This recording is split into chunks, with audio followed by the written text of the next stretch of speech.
Kuria Kimani kwa Kiswahili sanifu. Now let's hear from the Honorable Anne.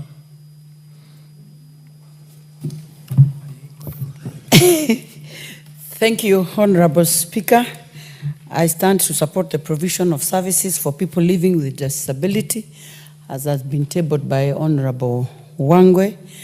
And I just want to ride on what every other speaker has said, that when you look at how we, the Kenya National Council for People Living with Disability has not been able to do enough for these people, and especially passing information to other people and making them come on board to be able to understand how to treat these people who are special and living among us.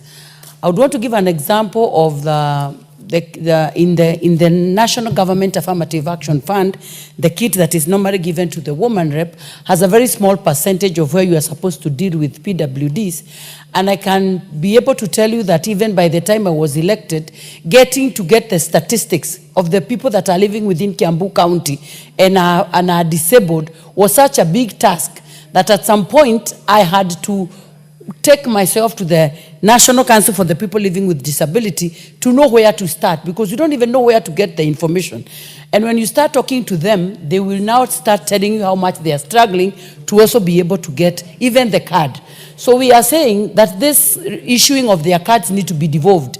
Just as we do Huduma, we can have it even within Huduma, where these people know where they can be getting their cards, so that we ease their way of doing things. And above all, let them also involve in employment, let them involve a number of these people who are able to understand. Like now, personally, I involved a disabled person in my board, so that you'll be able to be taking care of these people, because you realize when you bring on board such a person, in a times when people will at some time forget, not intentionally, but by the fact that maybe you do not have so many of such people around you.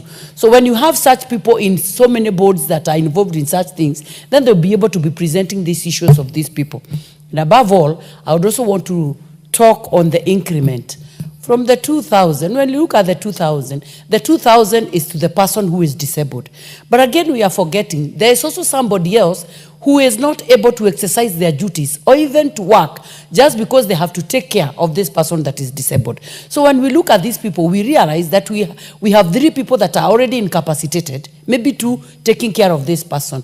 So if we look at these issues as a house, I would want to thank Honorable Wangwe so much for looking at this and tabling it with such a passion, so that as a house, we look at the issues that these people are going through every other day, and we take it upon ourselves that we need to be involving them and bringing them on board so that we are able to understand the issues they go around with. And finally, Honorable Speaker, I one time tried to bring on board the people living with albinism in Kiambu County. And I realized they were more than what I could provide with NGAF. So when we look at this and also look at the issues of the women reps who are mothers and feeling issues of serving these people with a passion, I would also want to say that it should also be considered that even as they consider the people to be working with these people, the CHVs who are already in the communities serving in other issues, they also bring the mama counties on board, because we have a kitty where we are doing that, so that they also use us to reach the same people. And as we look at this issue, then we're going to ease the burden that these people are going through every day. I submit and thank you, Honorable Speaker, for this time.